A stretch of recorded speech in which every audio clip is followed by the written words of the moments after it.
ॐ नमः सिद्धेभ्यः। नमः सिद्धेभ्यः। ॐ नमः सिद्धेभ्यः। नमः सिद्धेभ्यः। ॐ नमः सिद्धेभ्यः। पंच परमेश्वरी भगवान की जय। अहिंसामयी वीतराग विश्व धर्म की जय। देवादिदेव 1008 श्री आदिनाथ भगवान की जय। देवादिदेव 1008 चिंतामणि घोर उपसर्ग विजेता श्री पार्श्वनाथ भगवान की जय। देवादिदेव 1008 शासन नायक बाल ब्रह्मचारी भगवान महावीर स्वामी की जय। परम पूजनीय आचार्य श्रोमणि गुरुवर श्री कुंद कुंद महामुनिराज की जय। परम पूजनीय आचार्य श्रोमणि गुरुवर श्री विद्यासागर जी महामुनिराज की जय। परम पूजनीय निर्व्यापक श्रवण मुनि श्री सुधा सागर जी महाराज की जय। परम पूजनीय 3,9 करोड़ महामुनिराजों की जय। तपोदय अतिशय क्षेत्र की जय। परम पूज्य शिलक श्री गंभीर सागर जी महाराज की जय। परिचय की चर्चा चल रही है कि हमारे मुनिराज कैसे कैसे घोर घोर उपसर्ग आने पर, भीषण गर्मी होने पर, प्यास लगने पर, भूख लगने पर याचना नहीं करते और अपने आप में चिंतन करते हैं कि ये कैसी ठंड है, कैसी गर्मी है। नरकों की इतनी वेदना सहन करने पर जब इस आत्मा का कुछ नहीं हुआ तो ये वर्तमान का 48, 49, 50 टेम्परेचर क्या करेगा? उद्गल को ही तो जलाएगा, मगर आत्मा का निखार करेगा, आत्मा को मजबूत बनाएगा। ऐसे ठंड में, भूख प्यास में ऐसा विचार करते हैं। और मुनिराज किस प्रकार से शीत की बाधा को किस कारण से उन्हें होती है? मुनिराज को शीत की बाधा किस कारण से होती है? किसी ने प्रश्न किया तो जिसने आवरण का त्याग कर दिया है, पक्षी के समान जिसका आवास निश्चित नहीं है, वृक्ष मूल, चौराहों पर, शिला तल पर आदि पर निवास करते हुए जो मुनिराज का कोई मकान, कोई ग्रह आदि कुछ भी नहीं है, कौन बाधा को किस कारण से होती है उनको बाधा? क्योंकि उन्होंने संपूर्ण परिग्रह का त्याग कर दिया है, मकानों का त्याग कर दिया है, ओढ़ने का त्याग कर दिया है। जैसे पक्षी का कोई निश्चित स्थान नहीं होता, आवास नहीं होता, ऐसे उन मुनिराजों का भी कोई आवास नहीं होता। वृक्ष की कोटरों में रह जाते हैं, चौराहों पर रह जाते हैं, किसी शिला के ऊपर बैठ जाते हैं आदि, इस पर ही निवास करते हुए बर्फ के गिरने पर, शीतल हवाएं चलने पर, उनके झोंकों, हवाओं के झोंकों पर, झोंके आने पर मुनिराज को शीत की बाधा उत्पन्न होती है। उसको बड़ी शालीनता पूर्वक सहन करते हैं, क्योंकि संपूर्ण वस्त्रों का भी त्याग कर दिया है, बक्कल आदि का भी त्याग कर दिया है, चमड़े आदि का त्याग कर दिया, जानवरों की खाल आदि का भी त्याग कर दिया है, किसी भी प्रकार की भभूत आदि लगाने का भी त्याग कर दिया है, तो ऐसे पूज्य त्यागी मुनिराज जब शीत ऋतु में चौराहों पर ध्यान करते हैं या छतों के ऊपर ध्यान करते हैं, तब जो बहुत सारा बर्फ ओस उनके ऊपर पड़ती है एवं बहुत से ओले बरसते हैं, उनकी ठंडी वायु से उनका शरीर अत्यंत ठंडा हो जाता है, तो भी उसका प्रतिकार करने का भाव नहीं होता, इन्हें उसको हटाने का भाव नहीं होता और उसको सहन करते हुए शीत परिसय जय हो जाता है। इन्हें उस शीत की वेदना को वो जीत लेते हैं। स्वप्न में भी उनके मन में भाव नहीं आता कि मैं उठ कर के किसी छायादार स्थान पर चला जाऊं या इसको अपने शरीर से हटा दूं या कोई आकर के इसको हटा दे। उसका किसी भी प्रकार का प्रतिकार करने का भाव नहीं आने के कारण वह परिसय जय कहलाता है। जब हमारे पास कोई कष्ट आता है और उस कष्ट का निवारण करने का कोई परिणाम ना आए और उसके प्रति कोई राग द्वेष भाव ना हो, तो समझ लेना कि हमने उस कष्ट को जीत लिया। तो ये परिसय जय कहलाता है। और भी आचार्यों ने इसके संबंध में बहुत सारी बातें कही और कैसे विचार करते हैं मुनिराज।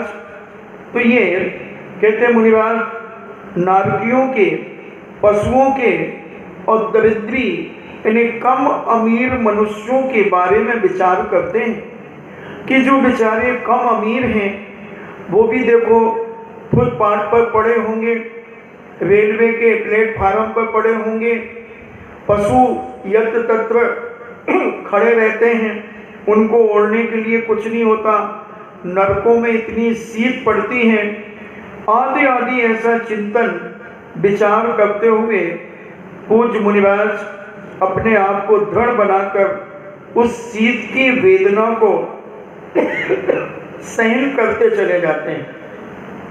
उस समय में मुनिराज ध्यान रूपी गर्मी से अपनी शीत रूपी वेदना को दूर करते हैं, यानी ध्यान में बैठ जाते हैं, मन वचन काया की एकाग्रता से लीन हो जाते हैं।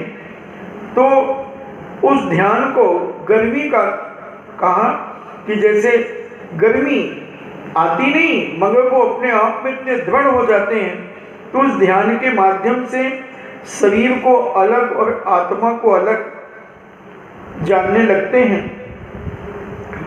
तो ऐसी वेदना को दूर करते हैं और उस शीत की वेदना को शांत करने के लिए न किसी के ओढ़ने का चिंतन करते हैं, न अग्नि आदि का चिंतन करते हैं, उस शीत को दूर करने वाले पदार्थों का भी चिंतन नहीं करते जिन कारणों से उष्णता आती है, उसका भी विचार नहीं करते। शीत की प्रक्रिया करने में समर्थ अग्नि आदि द्रव्य की अभिलाषा नहीं करते। उन करने वालों को की याद करते हैं। ऐसे मुनिराज धैर्य रूपी वस्त्र को धारण कर संयम का पालन करते हुए शीत परिचय को जीतते हैं। अटल धैर्य रूपी वस्त्र को धारण करते हैं।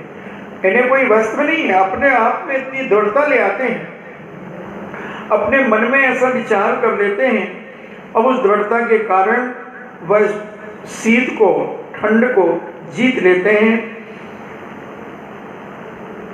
तो किसी ने प्रश्न किया कि शीत को दूर करने का कोई उपाय क्यों नहीं करते, ठंड को दूर करने के लिए कोई उपाय क्यों नहीं करते।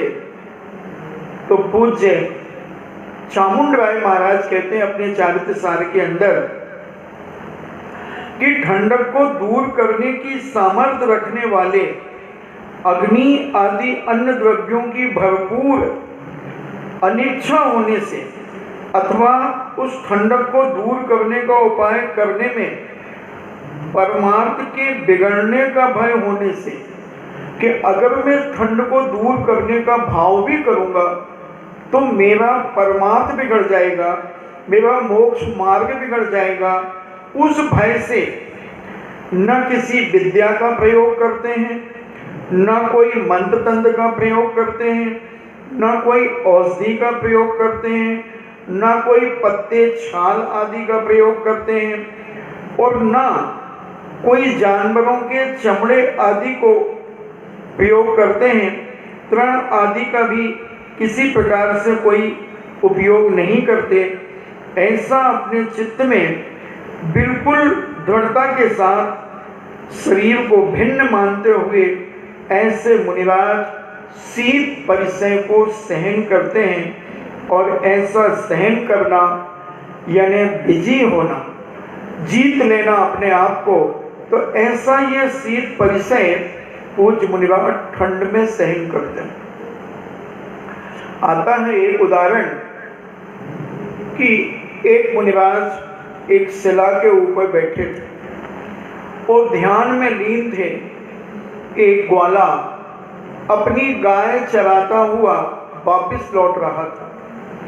वो देखता है कि मेरे शरीर पर कंबल है, भले फटा कंबल है, कुर्ता है, धोती है, दुपट्टा है, मफलर है, और ये मुनिराज तो बिल्कुल नंग धड़ंग ऐसे ध्यान में बैठे हैं और इतनी भयंकर शीतलहर चल रही है। ये तो अभी दिन का समय है, भगवान रात को क्या होगा, क्या करेंगे ये रात को मुनिराज, कैसे करेंगे। और वह ग्वाला विचार करता हुआ अपने घर जाता है। सेठ जी की गायों को दुह करके उन्हें खिला पिलाकर सेठ जी से कहता है, सेठ जी आज मैं रात को जंगल में रहूंगा। क्यों? हाँ सेठ जी मुझे काम है। और जंगल में आ जाता है और वह बहुत सारी लकड़ियां इकट्ठी करता है और वो लकड़ियों को जलाकर उनसे अपने हाथों को गर्म करके और मुनिराज के शरीर पर लगाता जाता है। अब पूज्य मुनिराज ध्यान से विचलित नहीं हुए। जैसे ही सूर्य उदय हुआ, मुनिराज खड़े हुए और नमो अरिहंताणम कहते हुए चले। ग्वाला सोचता है कि मैं तो सोच रहा था कोई मंत्र शक्ति देते, कुछ मुझे इनाम देते, मगर इन्होंने कुछ कहा तो था। और उस ग्वाले ने उसे याद कर लिया, नमो अरिहंताणम, ऐसा वो बोल के गए। और वह ग्वाला प्रतिदिन की भांति अपनी गायों को चराता हुआ आता हो जाता। एक दिन नदी में उसकी गाय चली गई तो वह गाय को पकड़ने के लिए नदी में कूदता है। उसके पेट में एक लकड़ी चुभ जाती है जिसके कारण उसका मरण होता है। वह नमो अरिहंताणम बोलते हुए मरा और मर करके वह सेठ सुदर्शन बना। तो वैयावृत्ति करने से, ये भी एक बहुत बड़ी वैयावृत्ति थी। हम लोग जब ललितपुर से बिहार करते हुए 1994 में राजस्थान की ओर आ रहे थे तो एक ऐसी गुफा हम लोगों को मुरैना के कुछ आगे ग्वालियर के पास में एक गुफा मिली। रुकने की जगह कुछ कम थी तो हम लोग उसी गुफा में चले गए। जमीन से लगभग 1-1.5 किलोमीटर ऊपर होगी। ठंड का जनवरी का महीना था और हम लोग सामायिक में बैठ गए। 10 बजे तक सामायिक में बैठे रहे।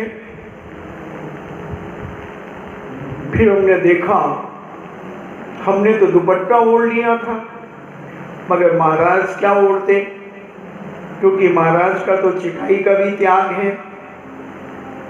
तो तो हमें भी मौका मिला, वो ग्वाला याद आया तो हमें भी कुछ मौका मिला, तो हमने भी अपने हाथों को गर्म करते हुए मुनि श्री के शरीर पर चलाते रहे और रात भर 4 बजे तक चलाते रहे।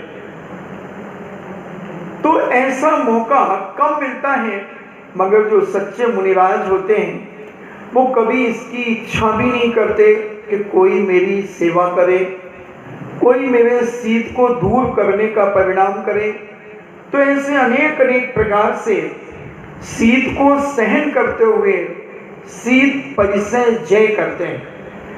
अब उष्ण परिसय जय, उष्ण यानी गर्मी, अभी गर्मी का समय भी चल रहा है, तो आप लोगों को तो अनुभव हो गई होगा कि गर्मी कैसे लगती है, और लाइट और गोल हो जाए तो फिर तो अपन कमेटी को भी हाथों पे ले लेते हैं। तो ऐसे उष्ण परिसय, तो चारित्र की रक्षा करने के लिए दाह का प्रतिकार करने की इच्छा का अभाव होना उष्ण परिसय कहलाता है।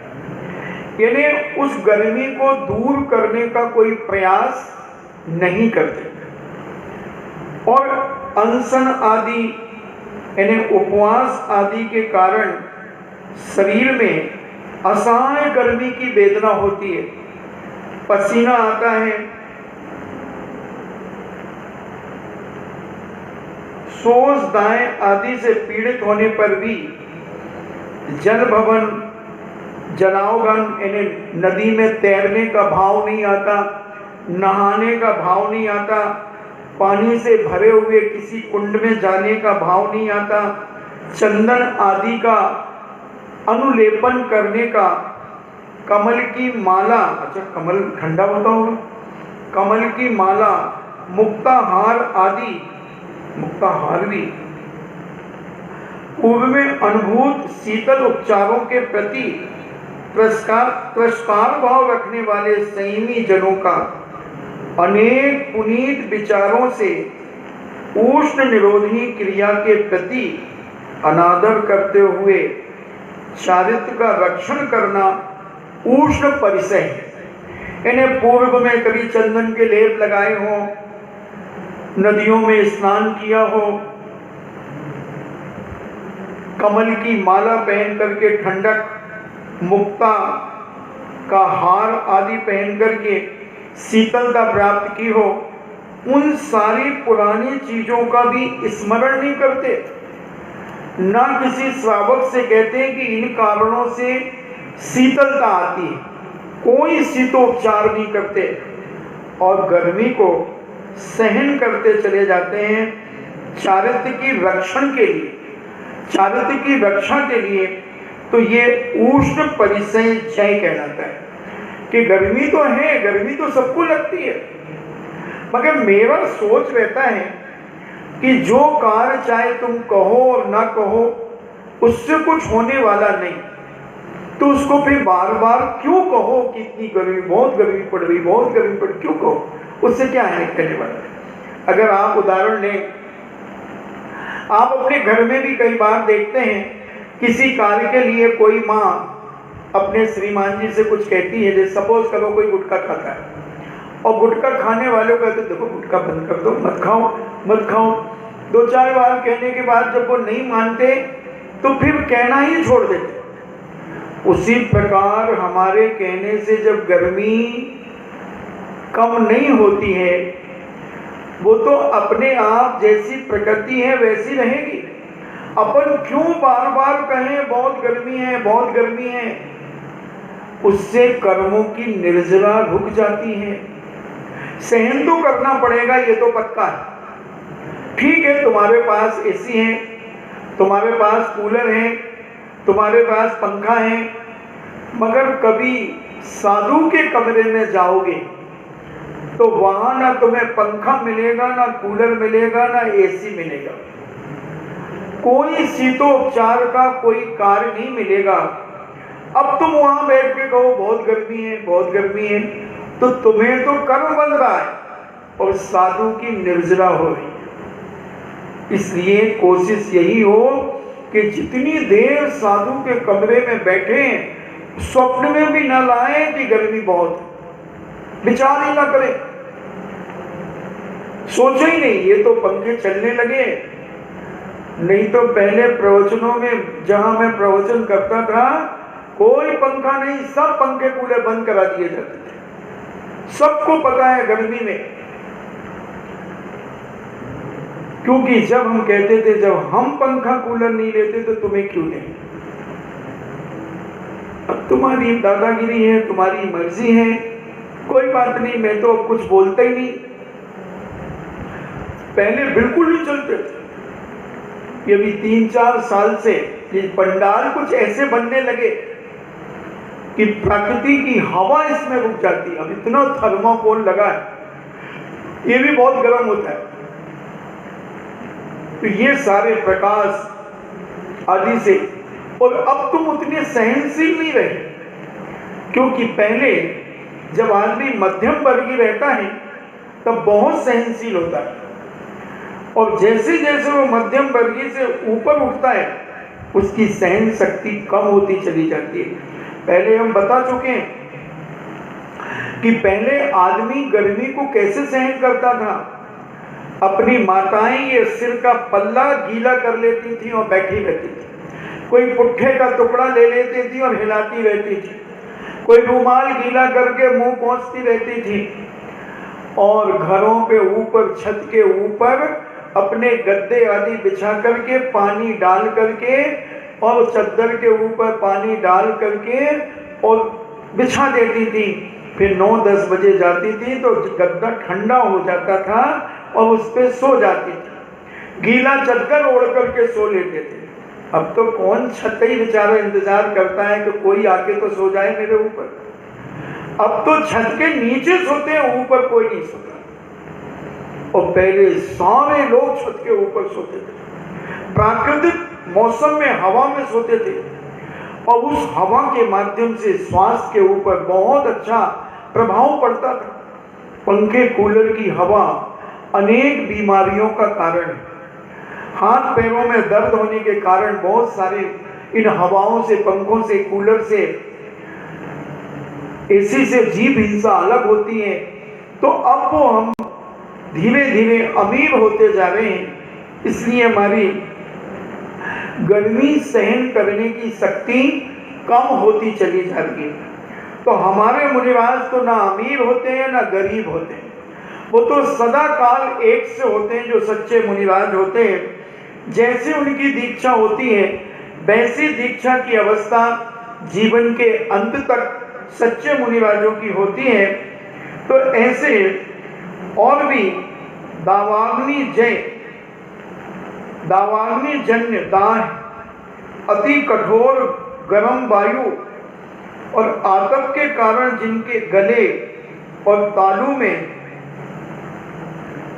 शोष उत्पन्न हुआ है, जो उनके प्रतिकार के बहुत से अनुभूत हेतुओं को जानता हुआ भी वो साधु मुनिराज जानते हैं कि इस गर्मी को कैसे निवारण किया जा सकता है। गला पूरा रुध गया है, चौक हो गया है, मुंह कड़वा हो गया है, पेट में जलन हो रही है, वो सब जानते हैं, वो सब जानते हैं, उसका निवारण भी जानते हैं, मगर उसका चिंतन नहीं करते कि ये कैसे दूर होगा, कैसे ठीक होगा, ऐसा परिणाम भी नहीं करते। तथा जिसका प्राणियों की पीड़ा के परिहार में चित्त लगा है, और क्या विचार करते हैं वो मुनिराज कि जंगलों में जानवर कैसे रहते होंगे, उन्हें तो पानी भी नसीब नहीं होता होगा, पेड़ भी कटते चले जा रहे हैं, तो ऐसे जंगलों में ऐसी भीषण गर्मी में वो जानवर कैसे रह रहे होंगे, ऐसा चिंतन करते हैं, ऐसा विचार करते हैं, और उनके जानवरों की पीड़ा का परिहार में चित्त लगा हुआ है। उस साधु के चारित्र के रक्षण को उष्ण परिचय कहा जाता है। जय तो ऐसा चिंतन में अपना समय निकाल देते हैं, दीनहीन व्यक्तियों के बारे में विचार करते हैं, ऐसा सोचते हुए उष्ण परिसय को जीत लेते हैं। उष्ण परिसय किन कारणों से होता है? तो जेठ मास के प्रखर सूर्य की किरणों के समूह से अंगार की तरह संतापित शरीर वाले प्यास, उपवास, पित्त रोग, घाम, श्रम आदि से उत्पन्न उष्णता से संतप्त होने पर मुनिराज के उष्ण परिसय उत्पन्न होता है।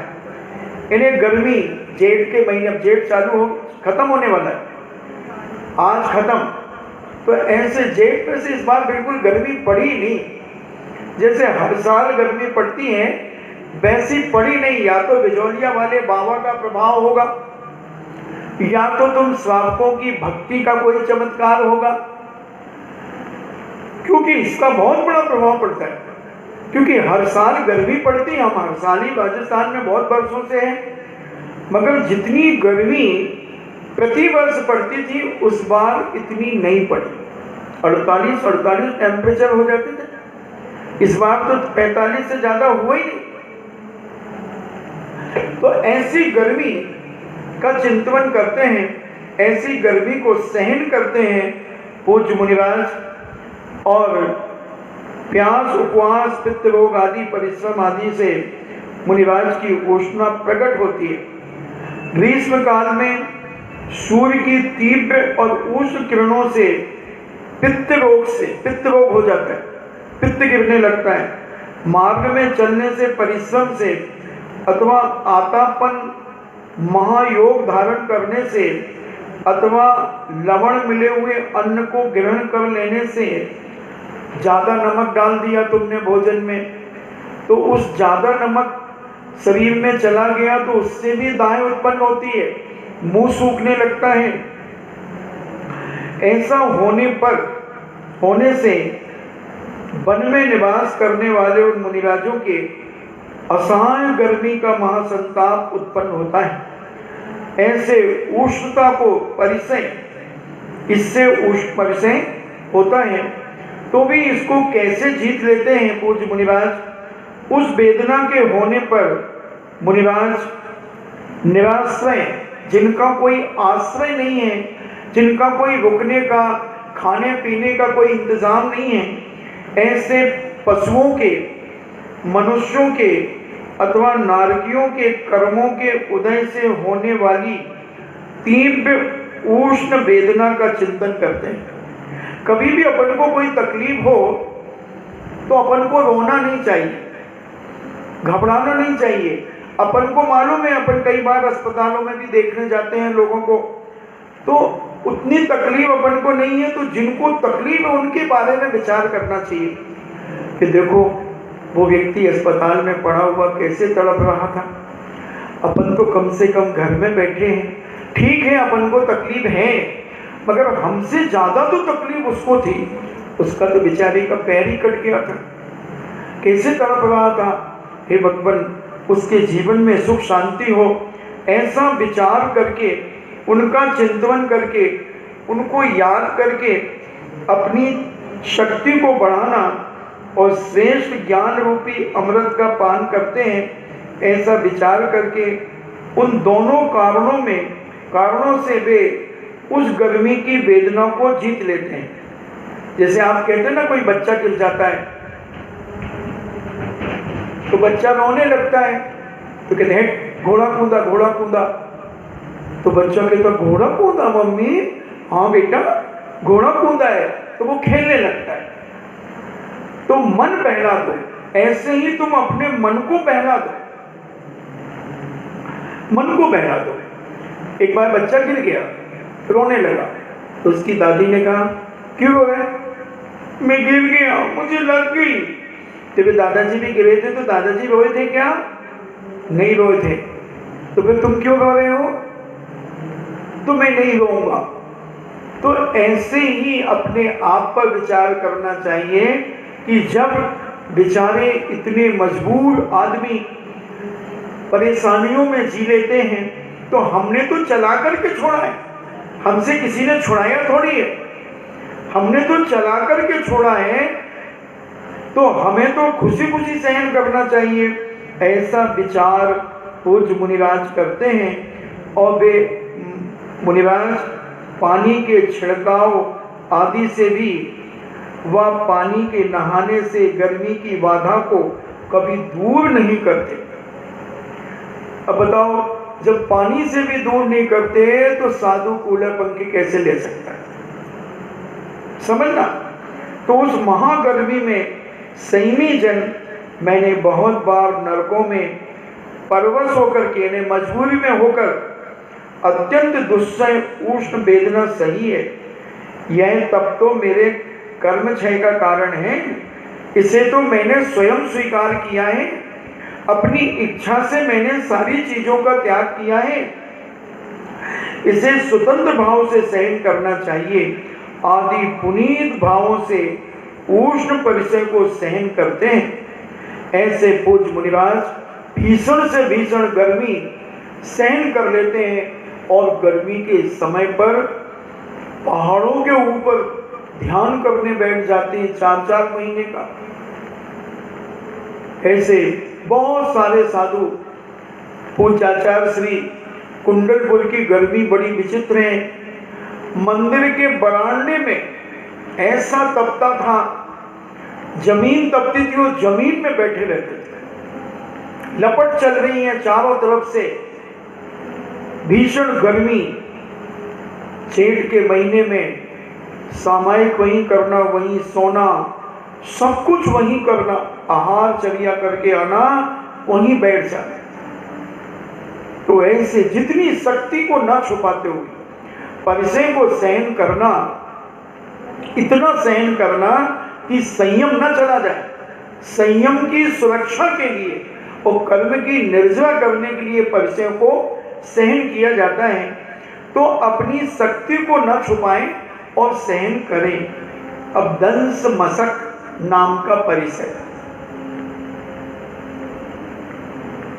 जो दंस मशक के द्वारा की गई बाधा को बिना प्रतिकार किए सहन करते हैं, मन वचन काय से उन्हें बाधा नहीं पहुंचाते और निर्माण की प्राप्ति मात्र संकल्प ही जिनका ओढ़ना है, उनके दंस मशक की वेदना को सह लेना दंस मशक परिचय जय कहलाता है। अब दंस मशक से मच्छर अकेले से मतलब नहीं है, सभी प्रकार के कीड़े मकोड़े,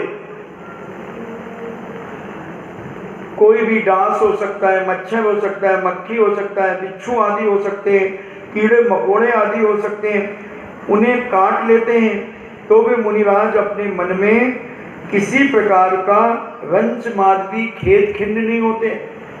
छुपकली काट ले, चूहा काट ले तो खेद खिन्न नहीं होते और ना वे ध्यानी अपने ध्यान से चलायमान होते हैं।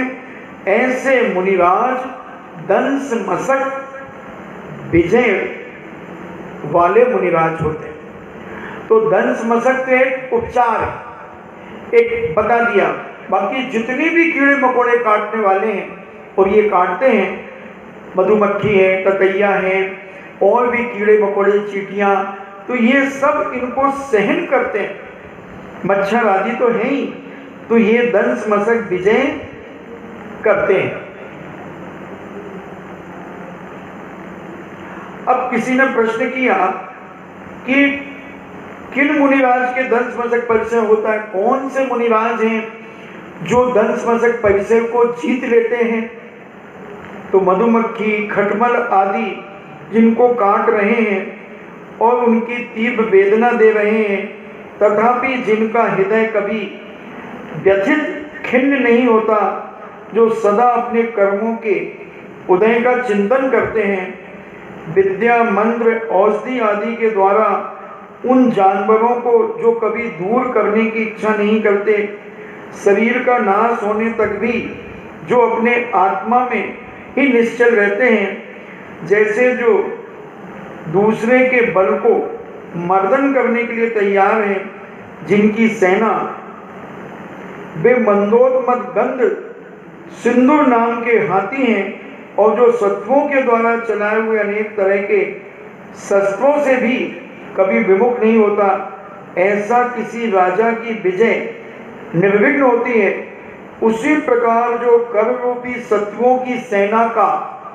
पराभव करने के लिए प्रयत्न करता है। जैसे कोई सामने बड़ा शक्तिशाली हाथी के ऊपर कोई राजा बैठ करके युद्ध करता है और सामने वाले शक्तिशाली राजा को जीत लेता है, ऐसे ही ये पूज्य मुनिराज उन जीव जंतुओं के द्वारा काटे हुए परिचयों को अपने चारित्र के बल पर, अपनी ध्यानाग्नि के बल पर उसे जीत लेते हैं और कर्म भी सत्वों की सेना, कर्म के उदय से जो मच्छर आदि काटते हैं तो उनको वो जीत लेते हैं, उनको किसी प्रकार से दूर करने का प्रयत्न नहीं करते।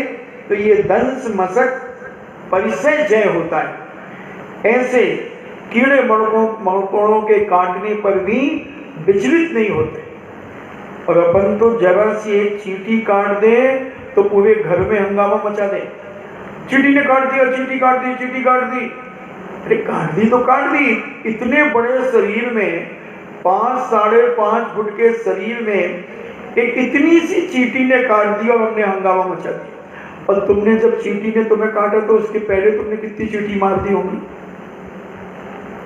और बिस्तर में चींटी आ गई तो तुम्हारी चद्दर के नीचे भी घुस गई होगी, तुमने करवट ली होगी तो वो मर गई होगी बेचारी। उसकी चिंता नहीं है तुम्हें। एक चींटी ने काट दिया तो खलबली मचा दी पूरे में। तो ऐसे सहन शक्ति बढ़ाओ, और जो अपनी सहन शक्ति बढ़ाता है तो वो अपने जीवन में अनेक कर्मों की निर्जरा करता है। तो अब कोई पूछता है कि महाराज को ऐसे क्यों काटते हैं जीव जंतु? तो फिर आचार्य कहते हैं कि जिन्होंने शरीर के आच्छादन का, यानी ओढ़ने का, वस्त्र आदि का त्याग कर दिया है और जिनका मन किसी भी पदार्थ में आसक्त नहीं है, पर्वत, आवास, गिरी, गुफा आदि स्थानों में जो वास करने वाले हैं, उनका कोई निश्चित स्थान नहीं है, कोई कमरा नहीं है, कहीं भी जाकर के बैठ जाते हैं। उन मुनिराजों के अति तीव्र वेदना के उत्पादक डांस, मच्छर, मक्खी, पिस्सू, कीड़ा, जू, खटमल, चींटी, बिच्छू आदि अनेक प्रकार के जीव जंतु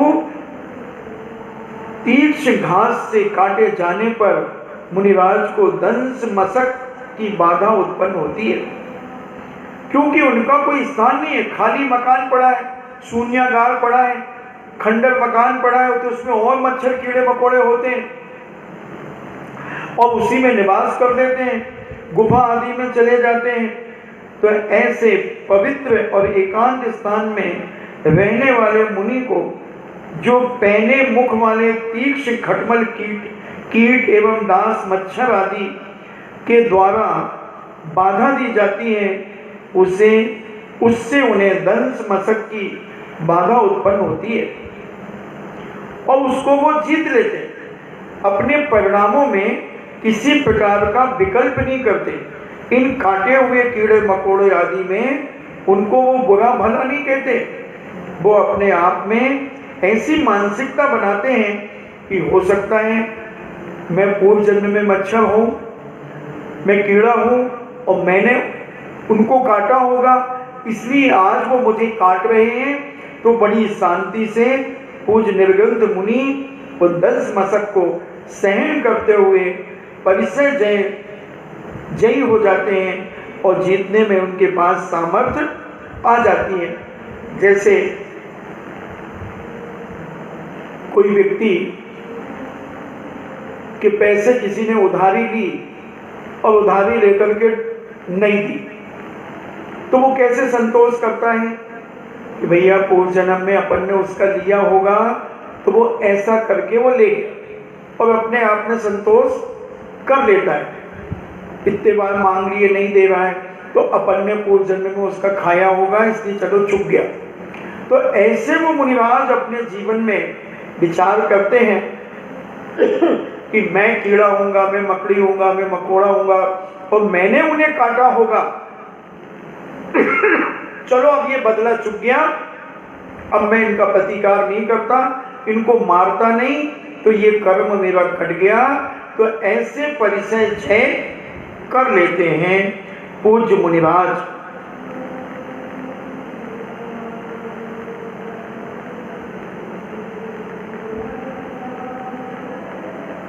इसमें मतलब कौवे भी काट सकते हैं, सांप आदि भी काट सकते हैं, और भी जानवर जितने काटने वाले हैं वो सब काट सकते हैं, क्योंकि दंश मशक तो उपलक्षण दिया उन्होंने। तो पूज्य अकलंग स्वामी रहस्य वार्तिक में और भी बता रहे हैं कि दंश मशक शब्द डसने वाले जंतुओं के उपलक्षण के लिए है। काकेभ्यो रक्षताम सर्फी की संरक्षा में काक शब्द का उपलक्षण होता है। अतः दंशन तापकारी सर्व जंतुओं का दंश मशक से ग्रहण होता है। यदि उपलक्षण नहीं होता तो दंश मशक में किसी एक शब्द का ग्रहण होता। अतः दंश मशक में से किसी एक का नाम लेने से, उसी जंतु के स्वरूप का बोध होने से दूसरा शब्द उपलक्षण के लिए दिया जाता है। यानी अनेक प्रकार के जितने भी काटने वाले जीव जंतु हैं वो सब वहां ग्रहण कर लेना और पूज्य उन्हें जीतते हैं। अब दिगंबर मुनि नग्न होते हैं, तो नग्न नाग्न परिचय भी है। नग्न रहने पर कितने परिचय उन्हें सहन करना पड़ते हैं। लोग क्या क्या कहते हैं मुनिराज को देख करके।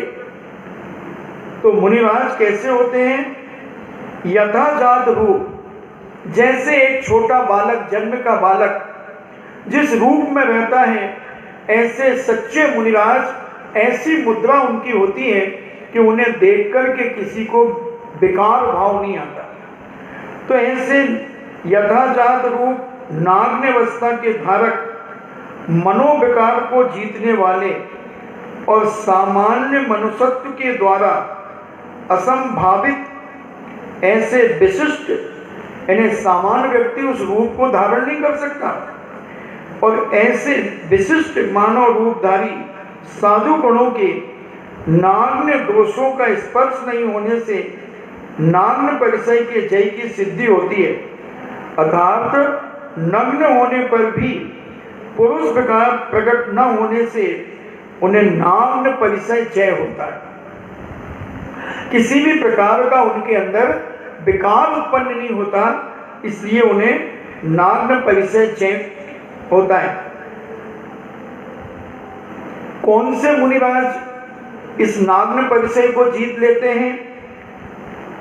आभूषण, भेद, बेश, हाव भाव आदि विकार तथा शस्त्र और वस्त्र का त्याग होने से जिनकी प्रशस्त आकृति बालक के समान है, काम विकार से होने वाली मन की विकृति लज्जा है, इसलिए उसे छोड़कर समस्त स्त्री समूह को जो माता के समान देखते हैं।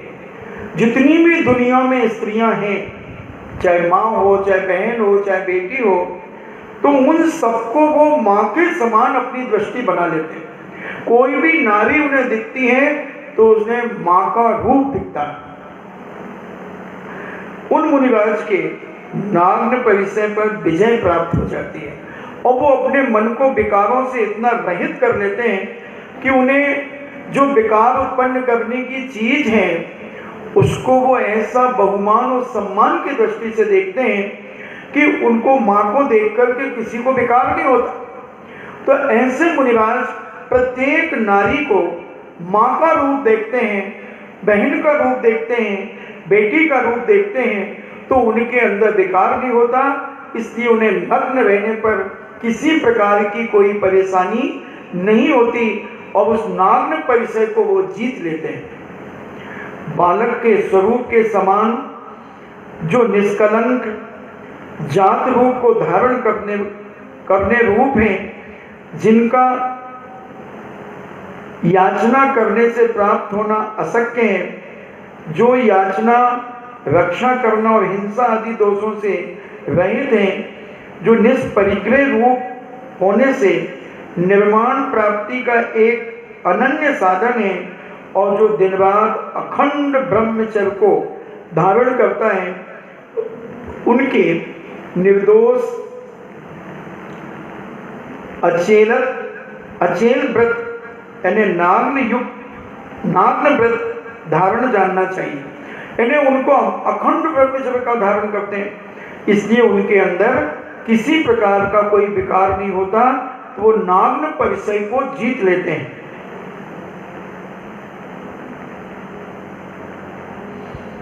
नाग्न अवस्था उत्तम क्यों मानी गई? किसी ने पूछा कि दिगंबर वेश सबसे उत्तम क्यों माना गया है? तो मूलाचार्य प्रदीप में कहते हैं, जात रूप का धारण करना उत्तम है, यानी यथा जात, जैसे जन्म से बालक होता है उस रूप का धारण करना सबसे श्रेष्ठ माना जाता है और मोक्ष प्राप्ति का एक कारण कहा जाता है। अन्य तापसीगण मनोविकारों तथा मनोविकार पूर्वक होने वाले अंग विकारों को रोकने में असमर्थ हैं, अतः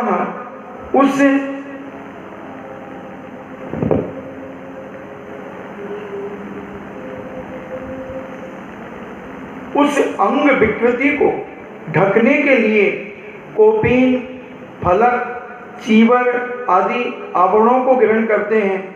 वे तापस केवल अंग का ही संवरण कर सकते हैं, कर्म का नहीं। जो पुलिंगी और कातर पुरुष कामादिक विकारों को नष्ट करने में समर्थ नहीं है, वे वस्त्र ग्रहण करते हैं, वे सूरवीर नहीं हो सकते।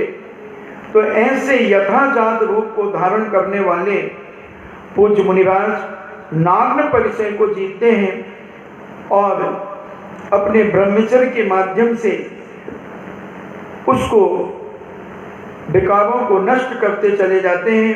तो ऐसे पूज्य मुनिराज का ये नाग्न परिचय जय होता है और वो किसी प्रकार का वस्त्र आदि, धोती दुपट्टे आदि किसी प्रकार का धारण नहीं करते। बहुत सारे साधु संत अन्य दर्शनकार के जो होते हैं वो वस्त्र, चर्म, बक्कलों आदि से अथवा पत्तों आदि से अपने शरीर को ढक लेते हैं, मगर दिगंबर साधु किसी भी चीज से अपने शरीर को नहीं ढकता। भूषण अलंकारों से और परिग्रह से रहित निर्गंत भेष जगत में पूज्य हैं और ये अचेलकत्व नाम का एक मूल गुण भी। ऐसा वस्त्र क्या होते हैं? धोती दुपट्टे आदि, कंबल आदि ये वस्त्र हैं। अजिन क्या है? मृग, व्याघ आदि से उत्पन्न प्राप्त चर्म आदि। कई साधु संत चर्म लपेट लेते हैं, हिरण का चर्म, शेर की चमड़ी आदि लपेट लेते हैं, वो अजिन कहलाते हैं। वक्कल, वृक्ष आदि की जो छाल होती है अथवा पत्ते, छोटे मोटे तृण आदि बक्कल हैं। और आभरण, कड़े, बाजूबंद, हार, मुकुट आदि आभरण भी कई लोग धारण करते हैं। अभी कुंभ के मेले में कोई साधु आए थे, वो 4-5 किलो सोना अपने शरीर में पहने थे। तो ऐसे भूषण तो मंडन, विलेपन, धूपन आदि वस्तुओं का वस्तु भूषण है, उनको ले लेते हैं। मगर अचेलकत्व मूल गुणधारी मुनिराज ना तो वस्त्र धारण करते हैं, न चमड़े से शरीर को ढकते हैं, न वृक्षों की छाल पहनते हैं, न ऊनी और रेशमी वस्त्र पहनते हैं, न पत्ते तृण आदि से शरीर को ढकते हैं, न और भी किसी प्रकार का आवरण धारण करते हैं। समस्त संस्कारों से रहित उत्पन्न हुए बालक के समान नग्न रूप धारण करते हैं। तो ये अचेलकत्व से फायदा क्या है? कोई पूछ सकता है कि भाई नग्न रहने से फायदा क्या है? तो पूज्य जैनाचार्य कहते हैं कि इससे फायदा क्या है? जिन लिंग या निर्गंत अवस्था से पुरुषों को तीनों लोकों की लक्ष्मी प्राप्त होती है, यानी इस मुनि मुद्रा को धारण करने से अभी वर्तमान में भले मोक्ष ना हो, मगर परंपरा से मोक्ष की प्राप्ति होती है। और 3 लोक के लोग इनको पूजनी, इनकी पूजा अर्चना करते हैं। बड़े बड़े सेठ, साहूकार, राजा महाराजा आदि इनको नमस्कार करते हैं और इन्हें तीनों लोगों की लक्ष्मी प्राप्त हो जाती है। इंद्र, चक्रवर्ती, तीर्थंकर आदि के उत्तम पद इन्हें शीघ्र प्राप्त होते हैं। रत्नत्रयधारी मुनिराजों के चरण कमलों की इंद्र भी आकर के किन्नर के समान सेवा करते हैं। आश्चर्य है कि दिशा रूपी वस्त्र अलंकार धारण करने वाले मुनियों को मोक्ष रूपी स्त्री भी स्वयं आकर आलिंगन करती है। फिर स्वर्गीय देवियों की क्या बात, यानी मुक्ति रूपी कन्या ही उन्हें वर्ण कर लेती हैं, तो फिर ये स्वर्गीय देवता, देवी देवता जो आते हैं उनके चरणों में नमस्कार करते हैं, तो इसमें कौन सा आश्चर्य है? कोई आश्चर्य नहीं है। और वस्त्रादि धारण करने से क्या हानि होती है? अगर ये वस्त्र धारण कर ले तो क्या मोक्ष नहीं होगा? वस्त्रादि रखने से हिंसा, अर्जन, प्रक्षालन, याचना आदि अनेक दोष आते हैं। वस्त्र फट जाएगा तो क्या करेंगे? एक कथा आती है कि एक साधु था और उसको लोगों ने कहा कि साधु महाराज तुम नग्न घूमते हो, अच्छा नहीं है, एक लंगोट लगा लो। तो उन्होंने लंगोट लगा ली। अब लंगोट लगा ली तो एक दिन उनकी लंगोट चूहे ने काट दी। अब चूहे ने काट दी तो क्या करें? तो उन्होंने एक बिल्ली पाल ली। अब बिल्ली को कुत्ता खा गया। फिर बिल्ली पाल ली। अब बिल्ली को दूध पिलाना कहाँ से लाए थे? गाय लेकर के आ गए। अब गाय कौन धोए? तो फिर साधु ने शादी कर ली तो ग्वालन बन गई, तो वो गाय धोने लगी। ऐसे ने वो साधु ने गृहस्थी ही बसा ली पूरी। तो एक लंगोट के माध्यम से उन्हें गृहस्थी बसा ली। इसलिए ये वस्त्र आदि हानिकारक है। तो वस्त्र आदि रखने से हिंसा, अर्जन, प्रक्षालन, याचना आदि अनेक दोष आते हैं तथा ध्यान, अध्ययन आदि में विघ्न भी होता है।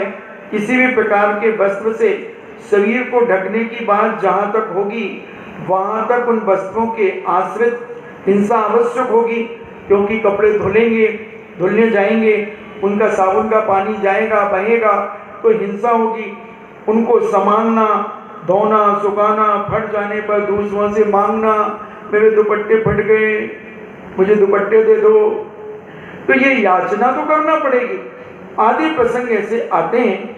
पुनः इन कारणों से साधु के ध्यान और अध्ययन में बाधा आवश्यक आएगी। इसलिए नग्न वेश धारण करना अचेलकत्व नाम का मूल गुण ठीक बैठता है।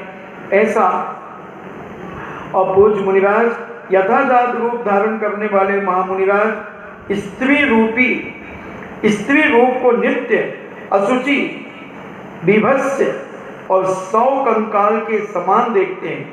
वैराग्य भावना से मनोविकार को जीतते हैं।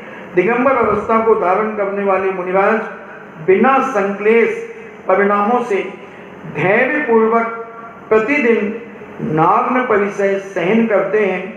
तो ऐसा नाग्न परिचय जय उन्हें प्राप्त हो जाता है। अब अरति परिचय, संयम में रति करना अरति परिचय कहलाता है। संयम के प्रति तो रागान्वित होना और असंयम के प्रति द्वेष करना वो अरति परिचय। संयम विषयक रति भावना के बल से विषय सुख रति को विष मिश्रित आहार के सेवन के समान विपाक में कटु मानने वाले उन परम संयमी जनों के रति परिचय बाधा का अभाव होने से अरति परिचय होता है। इन्हें जो संयम रूपी विषयक रति भावना के बल से विषय सुख रति को कैसा मानते हैं, इन्हें राग को कैसा मानते हैं? ये विष से मिश्रित है। जैसे बहुत अच्छी खीर बनाई है और उसमें छुपकली की पूंछ गिर गई है, अब कौन खाएगा उसे? बहुत अच्छी खीर है, काजू किशमिश भी डाले, बासमती चावल में दूध में उबाले उनको, ले लो थोड़ी सी ले लो, और तुम लेने लगे तो कहा इसमें पूंछ गिर गई छिपकली की, अरे नहीं मुझे नहीं खाना। तो ऐसे ही कह रहे हैं कि ये विषयों से राग करना, रति करना कैसे है? विष मिश्रित आहार के सेवन के समान इसका विपाक, इसका जो फल है वो कटु मानते हैं। और ऐसा कटु मानने वाले उन परम संयमी जन के रति परिचय बाधा का अभाव होने से अरति परिचय उन्हें प्राप्त हो जाता है। इंद्रिय समूह आदि से उत्पन्न अरति को शीघ्र ही अत्यंत क्षीण कर देना अरति परिचय है। अरति परिचय किन किन कारणों से उत्पन्न होता है? क्षुधा आदि की बाधा सताने पर संयम की रक्षा में, इंद्रियों को बड़ी कठिनता से जीतने में, व्रतों के भले प्रकार पालन करने के भार की गुरुता प्राप्त होने पर, सदैव प्रमाद रहित परिणामों की संभाल करने में, भिन्न भिन्न देश भाषाओं को नहीं जानने पर, विरुद्ध और चपल प्राणियों से भरे भयानक मार्ग में अथवा राज्य के कर्मचारी आदि से उत्पन्न भयानक परिस्थितियों में नियत रूप से एकाकी विहार करने आदि से अरति परिचय उत्पन्न होता है। तो ऐसे भूख आदि की बाधाओं से भी अनेक प्रकार से ऐसा अरति परिचय उत्पन्न हो जाता है पूज्य मुनिराजों को। तो मुनिराज को वन का निवास, शीत उष्ण की बाधा, उग्र तपस्रण आदि और सें व्याग आदि के भयानक शब्दों से रात के समय अरति के कारण प्राप्त होते हैं। चारित्र मोह के उदय से, चारित्र में द्वेष अरुचि होने से तथा असंयम की अभिलाषा होने पर मुनिराज को रति परिचय उत्पन्न होता है। तो कौन से मुनिराज इसको जीत लेते हैं अरति परिचय को? तो कहते हैं जो मुनिराज व्रत समूह की रक्षा करने और गुणों का अच्छी तरह पोषण करने में वीर है, मन वचन काय के व्यापार रूपी तीनों दंडों को दंडित करने में जिनकी बुद्धि लगी है, यानी मन को, वचन को, काय को रोकने में जिनकी बुद्धि लगी है, तथा जो सत्य प्रतिज्ञ हैं, यानी जो अपने संकल्प पर दृढ़ हैं, ऐसे मुनिराज दुर्वार, इंद्रिय समूह, रोग समूह और क्रूर मनुष्यों के द्वारा की गई बाधाओं के अनेक प्रकार से मनुष्यों के द्वारा सताए जाने पर, बीमारी आदि हो जाने पर, इंद्रियों के समूह के द्वारा परेशानी हो जाने पर उत्पन्न जो अरति को शीघ्र ही अत्यंत क्षीण कर देते हैं, वे अरति परिचय को जीतने वाले ऐसे साधु सत्पुरुष के द्वारा वंदनीय है। तो ऐसे अरति को जीत लेते हैं और अरति के अनेक कारणों के मिलने पर भी ज्ञान ध्यान में जो लीन रहने वाले वे मुनिराज आगम रूपी अमृत में प्रेम करते हुए अरति परिचय को जीत लेते हैं। जो संयम इंद्रियों के इष्ट विषय संबंध के प्रति निरुत्सुक हैं, जो गीत, नृत्य और वादित्य आदि से रहित हैं, शून्य घर यानी खाली मकानों में रहते हैं, देवकुल यानी मंदिरों में रहते हैं, तरु कोटर पेड़ों की कोटरों में रहते हैं, शिला गुफा में रहते, शिला के ऊपर रहते, गुफा आदि में रहते हैं, और जो स्वाध्याय, ध्यान और भावना में लीन है, पहले देखे हुए, सुने हुए और अनुभव किए हुए विषय भोगों के स्मरण, विषय भोग संबंधी कथाओं के श्रवण और कामसर प्रवेश के लिए जिनका हृदय निश्चिद्र है, और जो प्राणियों पर सदाकाल सदैव उनके अरति परिचय जय होता है। जो अपने आप में लीन रहते हैं, थोड़े रूप में समझ लें कि जो यहाँ वहाँ की बातों से, गीत संगीत आदि से, वाद्य आदि से, गाने आदि से, नृत्य से जो सदा दूर रहते हैं, उनके अरति परिचय जय हो जाता है। और ऐसे मुनिराज उस परिचय को जीत लेते हैं और अपनी साधना में अग्रसर होते चले जाते हैं। तो ऐसे मुनिराज अरति परिचय जीतकर अपनी साधना से अपने आप को आगे बढ़ाते चले जाते हैं। इन्हीं मंगल भावना के साथ जिनवाणी स्तुति। जिनवाणी के ज्ञान से सूझे लोकालोक, सो वाणी मस्तके धरूं सदा देते हूँ धोख। हे जिनवाणी भारती तो ही जपो दिन रैन, जो तेरो शरणा गहे सो पावे सुख चैन। देव भजो अरिहंत को गुरु सेवा निर्ग्रंथ, दया धर्म पालो सदा यही मोक्ष का पंथ। नमोकार।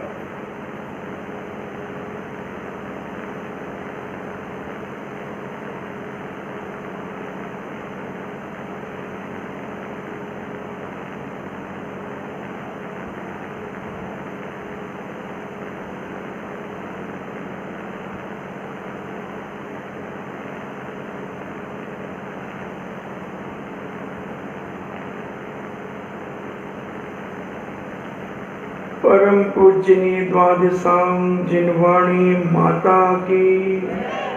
सुत देवता सुत देवता सुत देवता, जैनम जेतु शासनम, जैनम जेतु शासनम, जैनम जेतु शासनम।